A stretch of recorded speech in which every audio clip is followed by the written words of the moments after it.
Ya, baik, kita lanjutkan lagi. Ya. Eh, sedangkan kalau kita potong tubuh dari kiri ke kanan, kita potong sat, sat, sat, sat, sat, dari kiri ke kanan, maka kita akan menemukan itulah yang disebut dengan bidang median, ya, atau apa namanya, bidang sagital, ya, bidang sagital atau bidang median, ya, kalau kita lihat nih. Oke. Untuk pembagian bidang-bidang ini ada yang ingin tanyakan nggak?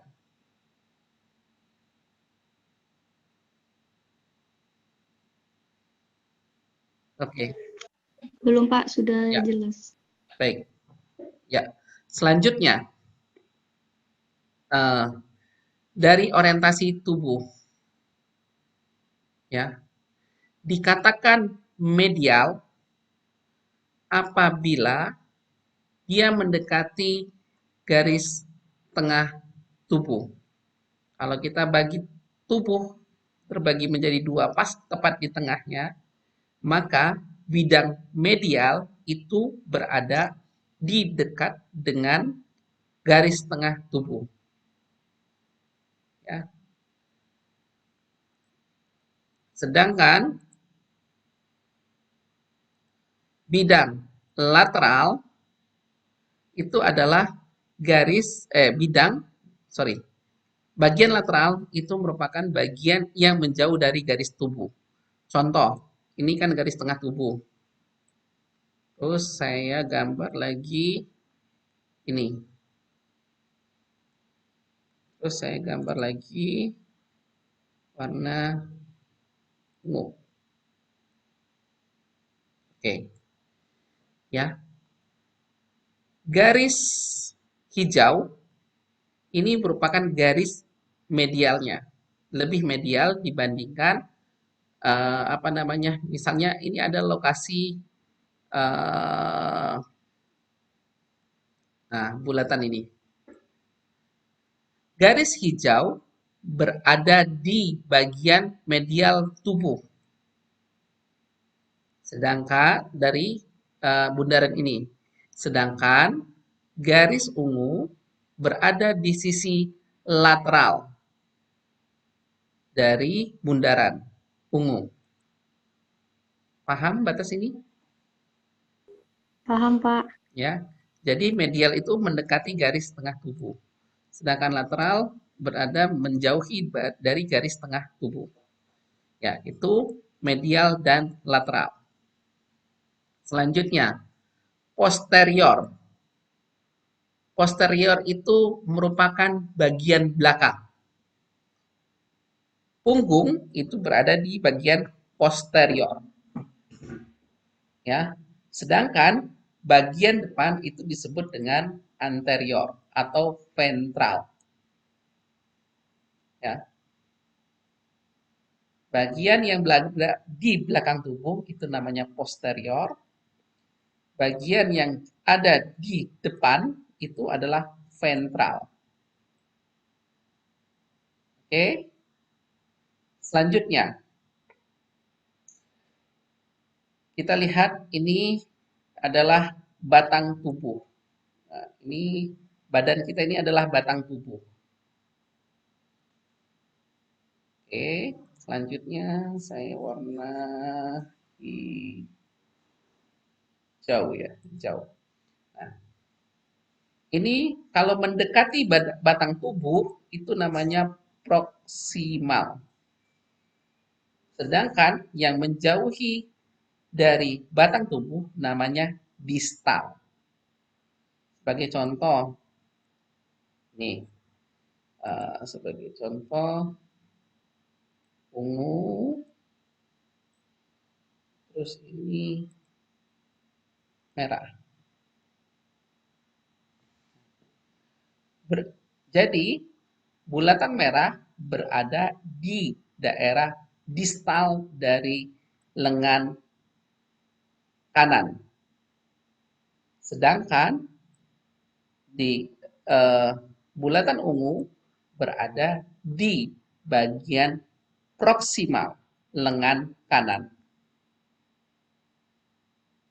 Paham? Sampai sini?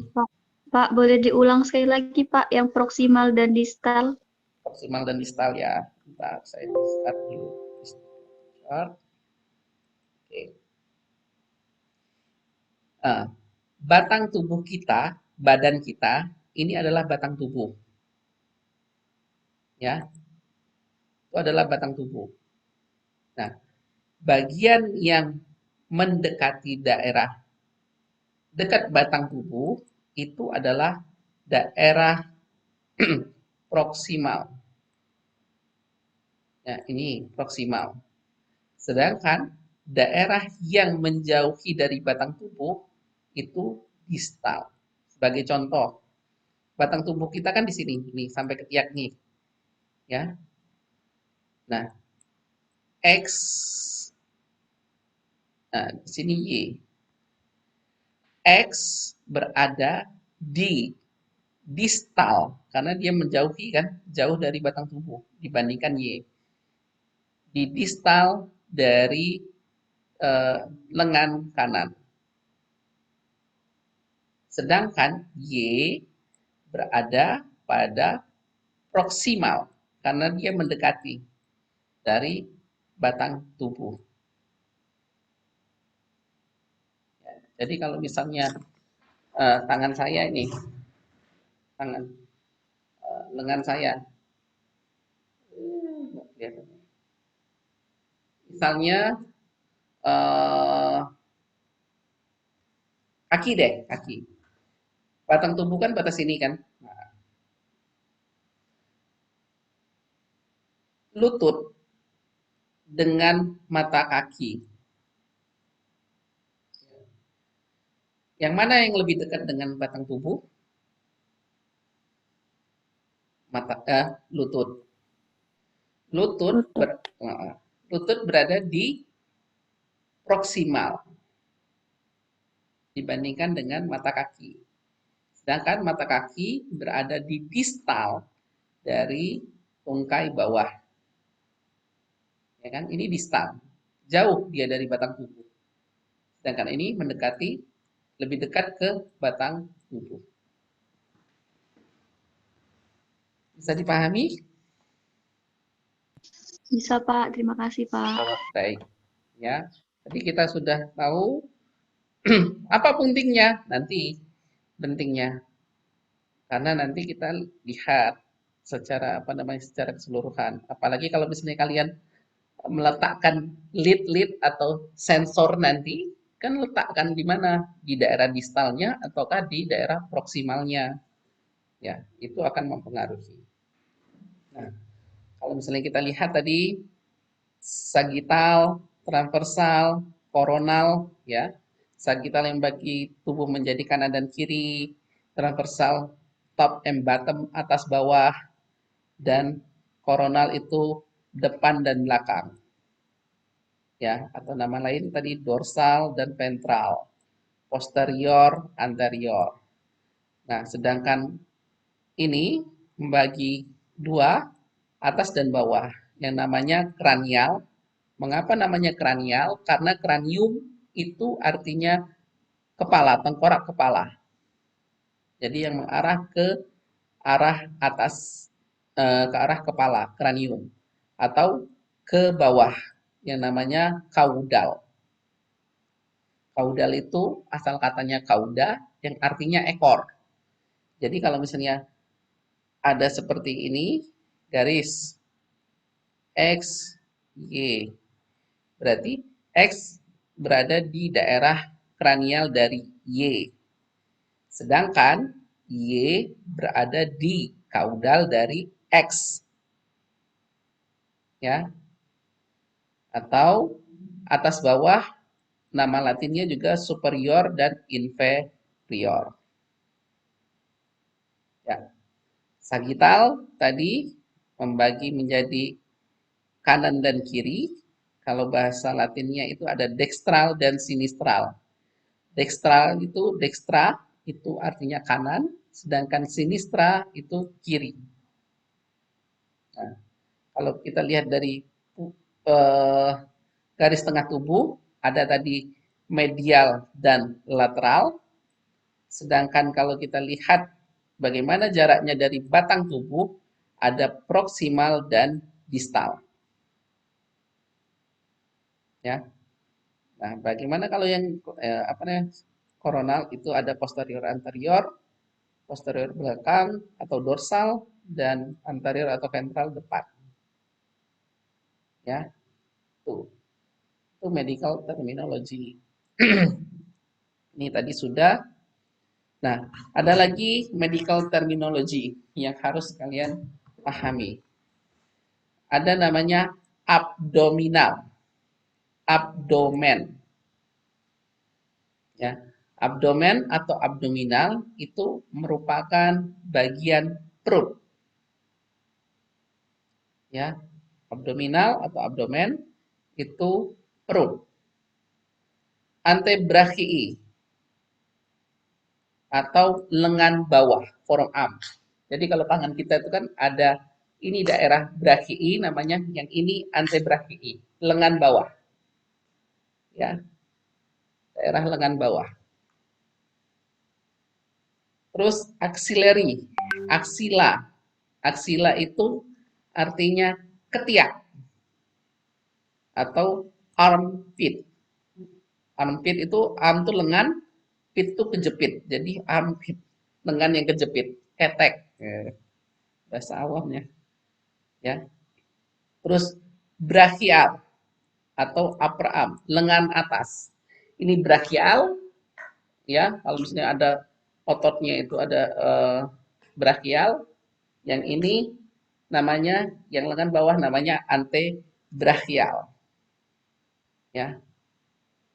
Bukal, bukal ini pipi, pipi kita, sisi bagian dalam mulut, pipi bagian dalam mulut.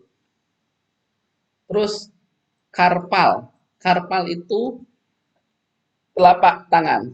Nah, ini adalah karpal, ya. Terus cervical, cervical itu leher artinya. Koksa, koksal atau hip atau panggul, ya, panggul. Plural itu merupakan bagian dari tungkai bawah. Kalau kalian bilang daerah tulang kering, nah itu adalah daerah krural atau kruris. Digital, kalau misalnya digital, digital 1, digital 2, atau digiti 1, digiti 2. Nah, digital itu jari-jari. Dihitungnya kalau secara medis, jari 1 itu adalah jempol.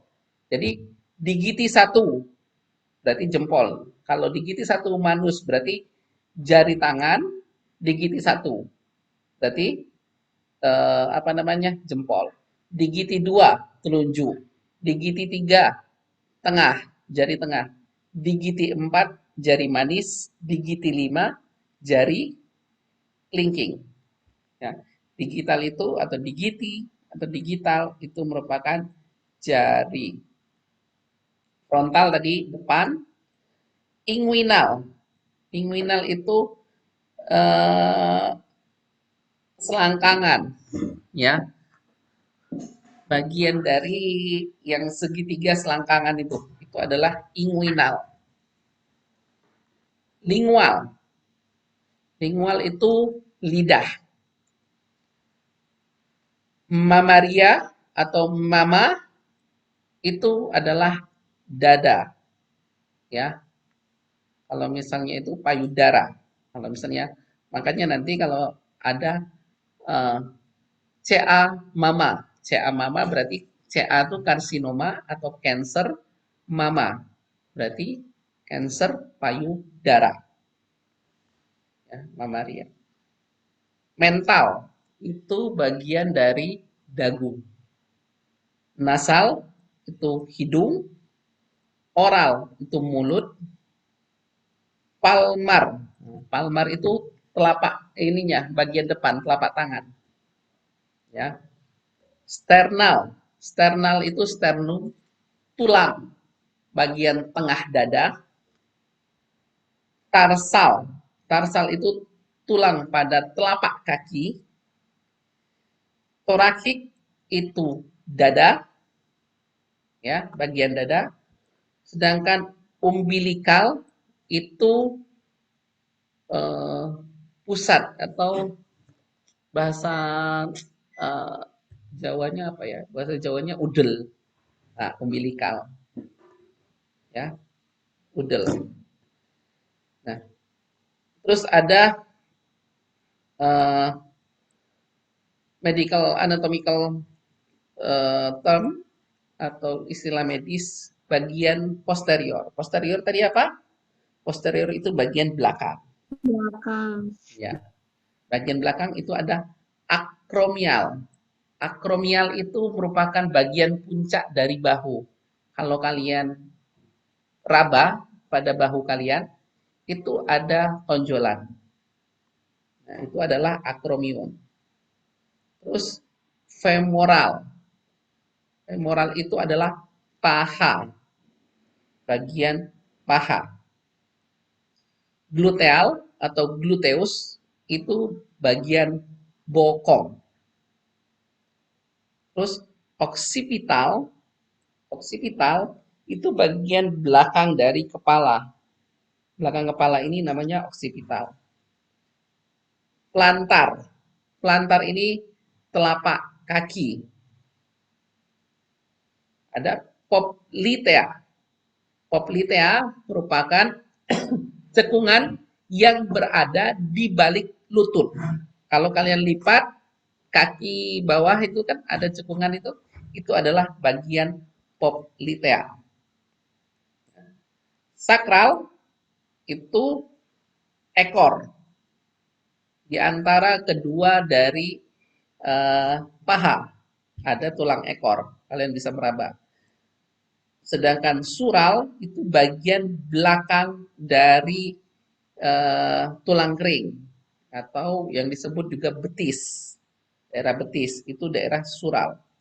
Dan vertebra. Vertebra ini adalah tulang belakang. Nah, istilah-istilah anatomi ini nanti akan berperan untuk terutama peletakan dari sensor atau elektroda yang nanti kalau itu dipasang untuk instrumentasi biomedik. Ya. Nah, ini kalau kita lihat contohnya adalah penggunaan EKG. Kita lihat dari sagital, bidang sagital itu dari sagital itu kan membagi menjadi kanan dan kiri. Frontal bagi depan dan belakang. Sedangkan transversal dari atas ke bawah.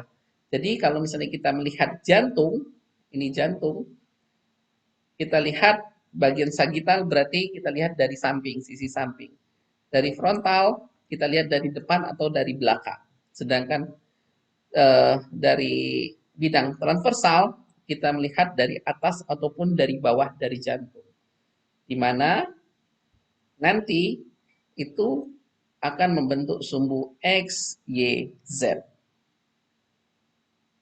Ya. Dari ketiga bidang tersebut. Ya, ini tadi yang kalau misalnya kita lihat ada distal, proksimal ya, medial, lateral. Nah, ada yang lagi yang harus kalian pahami adalah linea. Linea atau garis orientasi pada tubuh itu ada pertama linea mediana anterior. Linea mediana anterior ini merupakan garis khayal yang membagi tubuh menjadi dua, menjadi kanan dan kiri sama besar. Oke. Selanjutnya, ada namanya linea sternalis. Linea sternalis ini merupakan garis khayal dari atas tubuh yang berada melintasi bagian pinggir dari tulang sternum.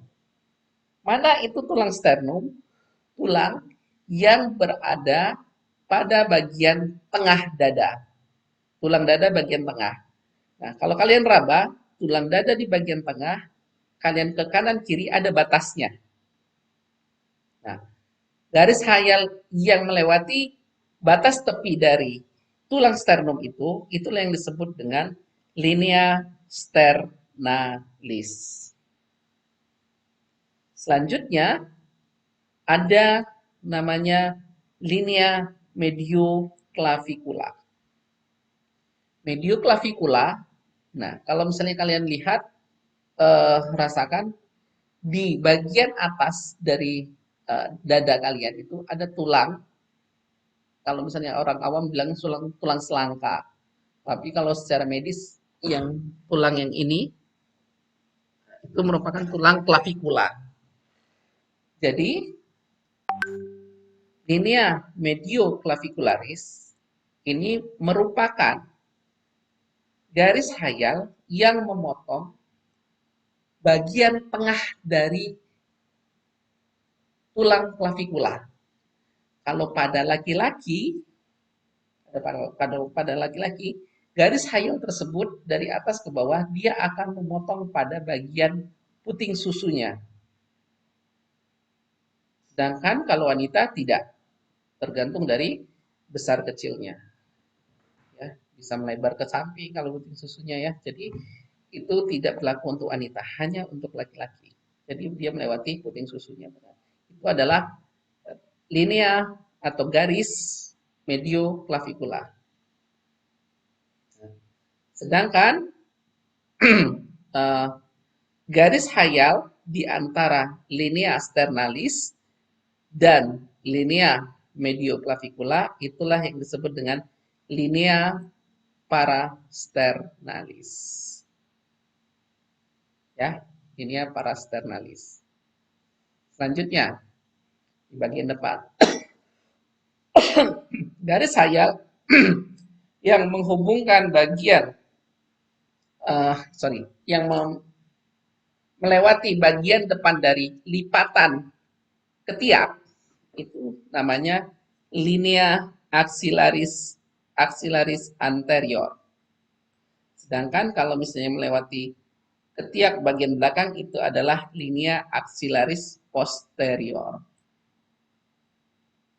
Sedangkan kalau misalnya nanti ada juga linea axillaris media yang memotong pada bagian tengah garis khayal yang memotong bagian tengah dari aksila atau ketiak. Ya. Selanjutnya, kalau di belakang ada tulang belikat atau tulang skapula namanya.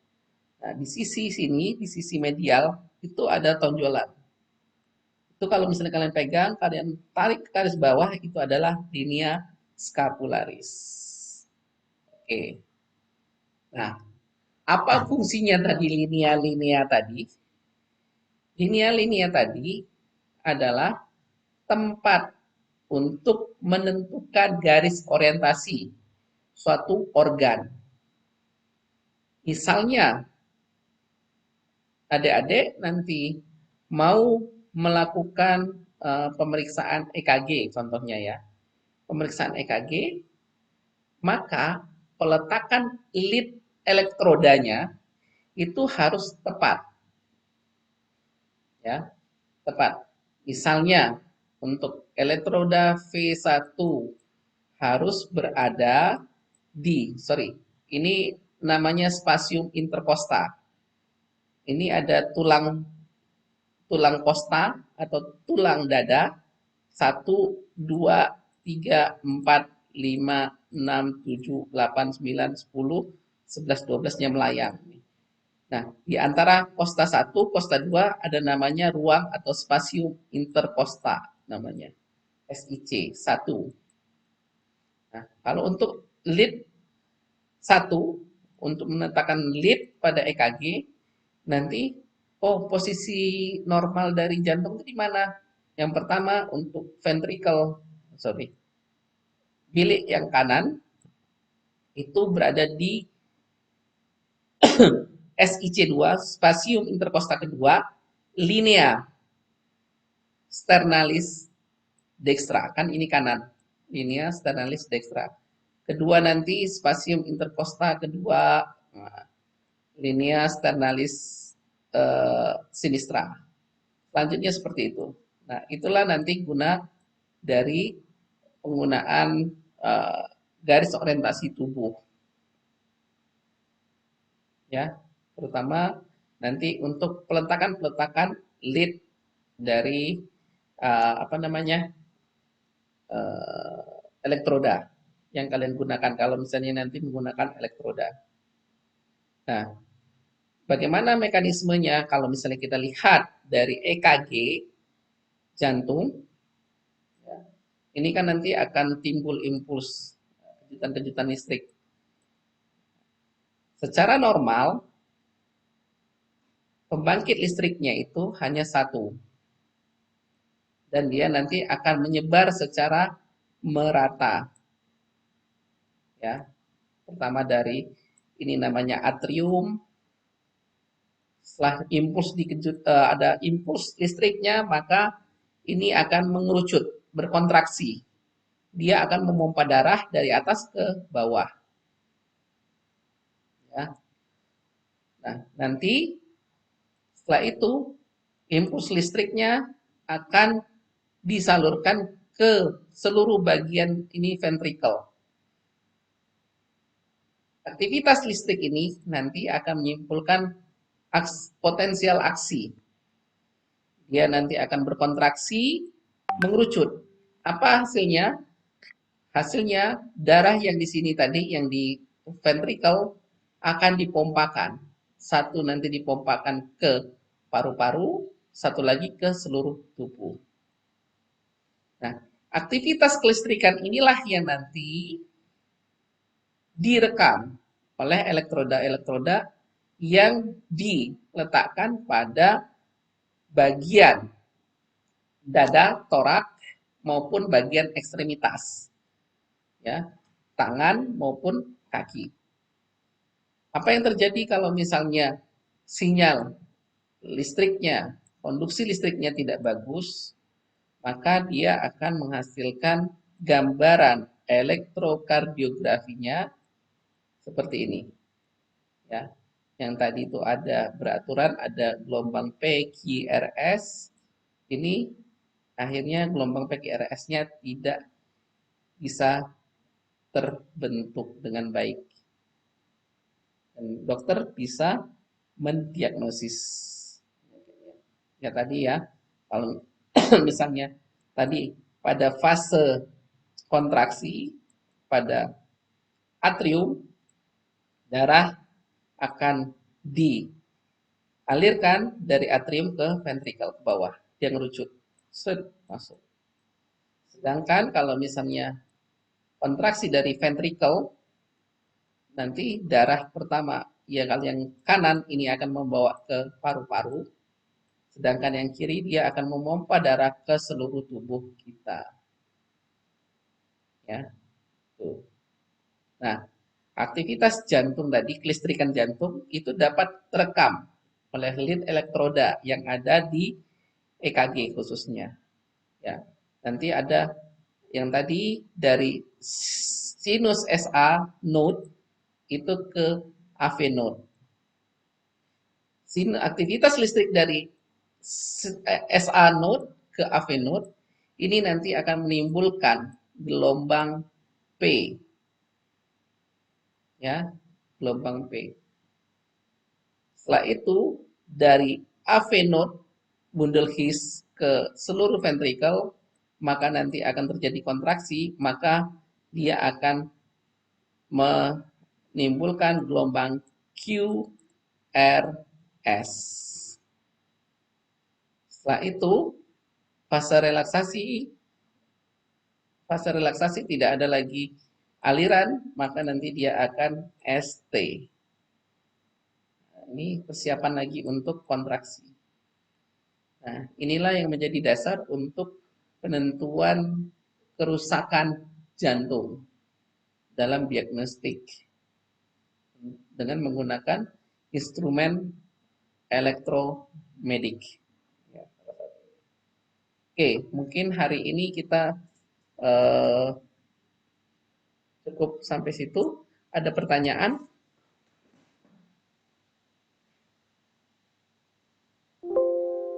Iya, izin bertanya, Pak. Iya, silakan. Itu kan tadi yang pas di akhir tuh ada yang Bapak tunjukkan gelombang-gelombang Mm-mm. PQRST gitu kan. Ini Nah, ya. jadi kalau kita mau menentukan kerusakan di jantung, Mm-mm. apakah nanti gelombangnya itu akan berubah tidak sesuai dengan itu? Ya. Maksudnya setiap manusia tuh kayak yang orang dewasa, anak kecil itu berarti dia udah ada kayak set point-nya dong, Ya. gelombangnya gimana gitu. Ya. Jadi, gimana kalau yang rusaknya? Oke. Ya. Itu sih, Dok. Terima kasih. Ya. Baik. Terima kasih. Benar. Jadi kalau misalnya ini adalah gelombang yang normalnya. Dari mana kita tahu normal? Ya, ini sudah berdasarkan hasil penelitian. Ya, bahwa normalnya ada gelombang P, Q, R, S, T.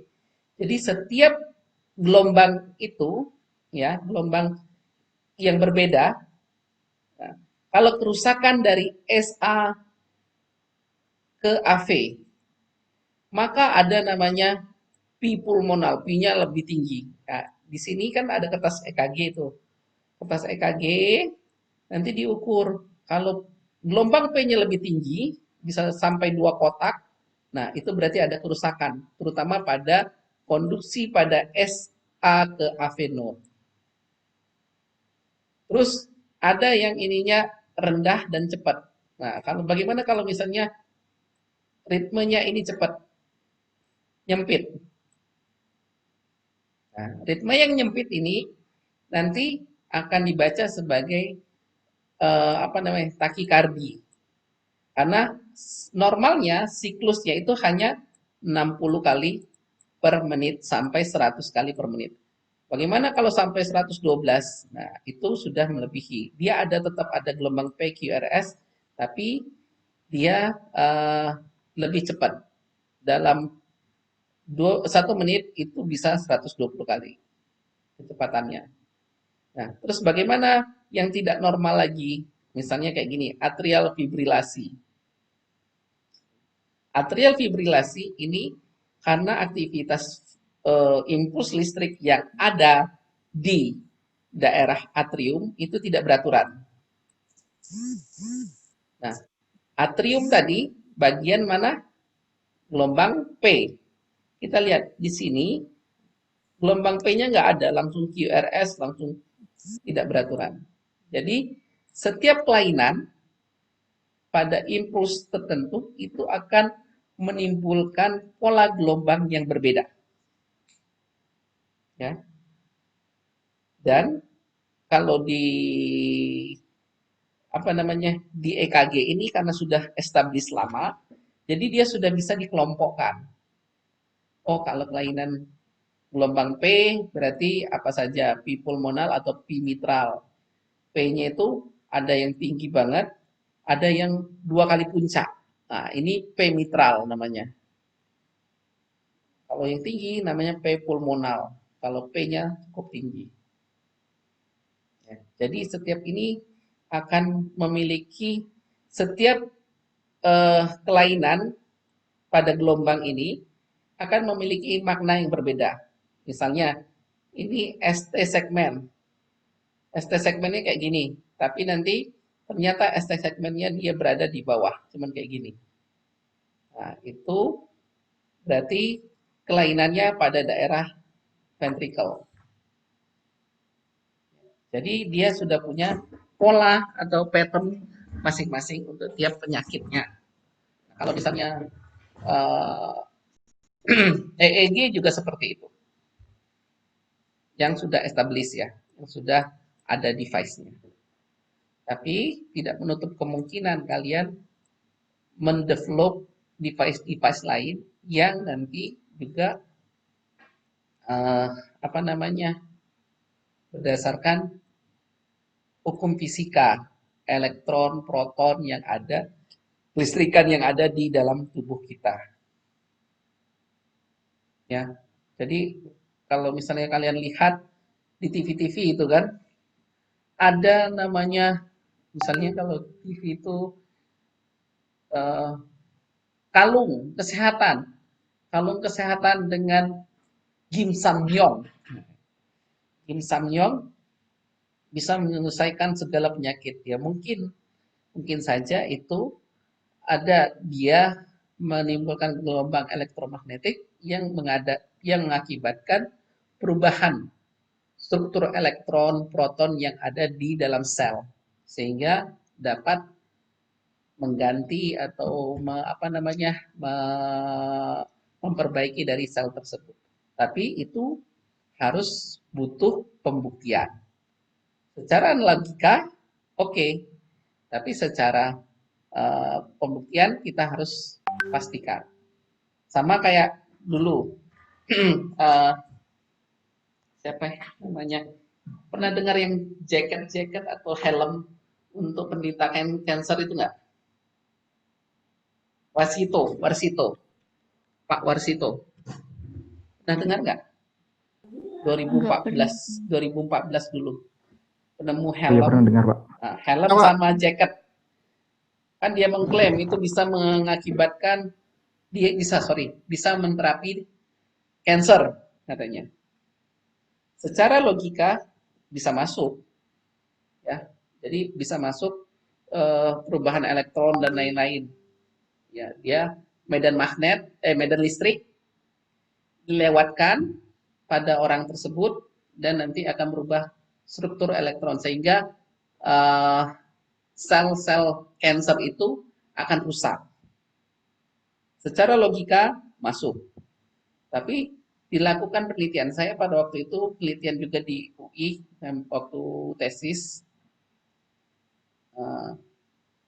ada hewan uji cobanya dia. Tapi ternyata setelah diuji coba itu tidak terbukti. Ya. Jadi itulah gunanya penelitian dan optimasi. Optimasi dan penelitian nanti digunakan sebagai dasar. Sama untuk menentukan gelombang ini PQRS ini tidak mungkin sekali. Pasti dia berkali-kali. Nah, kalau dulu enak, kalau dulu sulit untuk membuktikan. Nah, kalau sekarang dengan adanya artificial intelligence, banyaknya data yang nanti bisa diolah oleh mesin, itu akan mempermudah kerja manusia. Ya, karena itu dia butuh big data. Orang kan dulu kan penelitian berdasarkan, oh yaudah kita penelitian sampelnya cuma 200 orang. Coba sekarang, Samsung. Berapa juta orang yang menggunakan Samsung. Dan tiap hari dia harus mengirimkan datanya itu sudah dimasukkan ke dalam database mereka. Jadi dia bisa melihat pola orang-orang Indonesia. Berapa sih jalan orang Indonesia rata-rata per hari? Berapa kilometer? Mereka udah tahu. Ya, berapa pola-pola kalori orang Indonesia atau bagaimana pola sidik jari dari orang-orang Indonesia udah tahu. Nah, yang paling bisa menjadi peluang saat ini adalah pola sidik jari karena sidik jari itu polanya ya, pola sidik jari itu setiap orang tidak akan sama. Oleh karena itulah yang menjadi dasar untuk kepolisian itu mencari sidik jari. Ya. Tiap orang tidak akan sama, termasuk anak yang kembar kembar siam yang nempel pun itu tidak akan memiliki pola sidik jari yang sama. Ya. Jadi itu bisa menjadi peluang untuk misalnya riset di bidang sidik jari. Nanti bagaimana pola-pola dasar dari suatu penyakit. Nah, itu bisa juga nanti kita kembangkan. Terus penggunaan pernah saya baca bahwa untuk smartphone sendiri itu lebih dari 60% orang tidak menggunakan seluruh aplikasi yang berguna di smartphone-nya. Ya, paling kita gunakan itu kan WhatsApp, kalau sekarang Zoom meeting, chatting, terus email, membaca email, terus nelpon. Padahal banyak yang bisa dilakukan oleh smartphone. Ya, contohnya, dulu kita harus mengukur intensitas cahaya. Ada namanya lux meter. Pernah dengar nggak lux meter? Pernah, Pak. Ya, lux meter. Sekarang kita bisa download aplikasinya. Ada lux meter. Terus saya pernah juga itu sound level meter. Sound level meter itu untuk mengecek kebisingan, tingkat kebisingan. Di tempat saya juga ada sound level meter. Terus di aplikasi di smartphone itu ada sound level meter dan tidak jauh berbeda. Jadi semua bisa dilakukan di smartphone itu sekarang. Tinggal bagaimana kita melakukan mendevelop dari smartphone itu menjadi lebih smart oleh orang yang smart. Ya. Jangan digunakan hanya untuk game online saja. Oke. Jadi manfaatkan apa yang ada, bisa kalian kelola, bisa kalian kembangkan dari apa yang ada pada saat ini. Misalnya nanti penggunaan smartphone untuk deteksi penyakit apa. Ya, misalnya tadi kayak 3T. 3T, bagaimana pengembangan pola smartphone tadi yang saya katakan bisa mengetahui kadar gula darah, kan sudah ada penelitiannya. Bagaimana kadar kolesterol bisa nggak dengan smartphone? Karena dengan adanya lemak pada darah, ya kan, itu sebenarnya akan mengakibatkan perubahan dari kekentalan darah itu sendiri. Nah, itu bisa nggak dijadikan peluang untuk bisa digunakan penelitian lebih lanjut. Karena apa?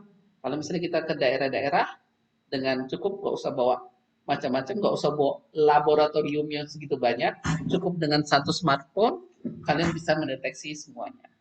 Diharapkan seperti itu. Jadi bisa mendeteksi, ya. Dan kami dokter adalah usernya, pendevelopnya adalah kalian. Jadi semua permasalahan itu sebenarnya tidak bisa diselesaikan oleh salah satu bidang studi. Ya. Pasti dia harus dilakukan secara bersama-sama. Oleh karena itu, kedepannya itu adalah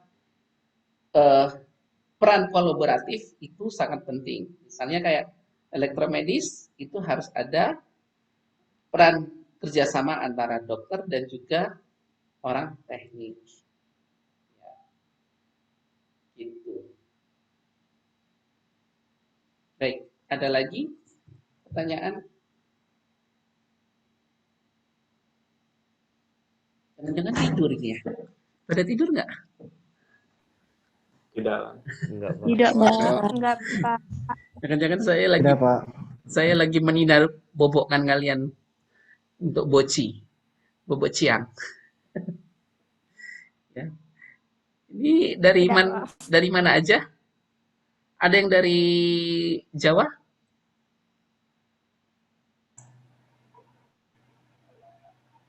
Saya nggak melihat listnya itu. Ada yang dari Jawa? Ada Singapura Bangsa ya kemarin ya? Kerawang ya? Ada Pak. Ada. Jawa Barat selain Kerawang ada lagi? Nggak ada. Batas Kerawang ya. Oke, baik. Karena ilmu itu tidak boleh apa namanya, jangan sekaligus, sedikit-sedikit. Ini dulu kalian pahami, nanti minggu depan kita akan belajar lagi tentang anatomi fisiologi. Apa saja yang nanti menjadi dasar-dasar. Ya, karena kaidah dalam salah satu menuntut ilmu itu tidak boleh langsung banyak jebret. Nah, itu. Nah, dan juga kalau menuntut ilmu itu harus bisa bersusah-susah. Ya, bisa bersusah-susah akan berbeda. Sama lah seperti kalian kalau misalnya mendapatkan sesuatu. Kalau mendapatkan sesuatu itu dengan mudah, maka akan sedikit juga penghargaan kalian terhadap ilmu tersebut. Tapi kalau semakin sulit untuk mendapatkannya, maka penghargaan kalian tentang ilmu itu juga akan lebih bagus. Tapi bukan berarti saya nanti akan mempersulit, enggak. Tapi ini kan barang baru bagi kalian. Ya, mendengar terminologi dalam kedokteran ini adalah baru. Nah, oleh karena itu kalian harus bekerja keras ekstra untuk bisa mengeksplor lagi. Butuh kerja keras. Oke? Bila tidak ada lagi, mungkin kita cukupkan hari ini. Baik, jamnya juga sudah cukup ya.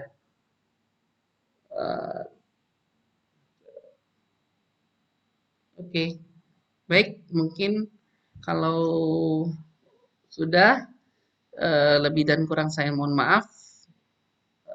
Kita nanti ketemu lagi di pertemuan yang akan datang.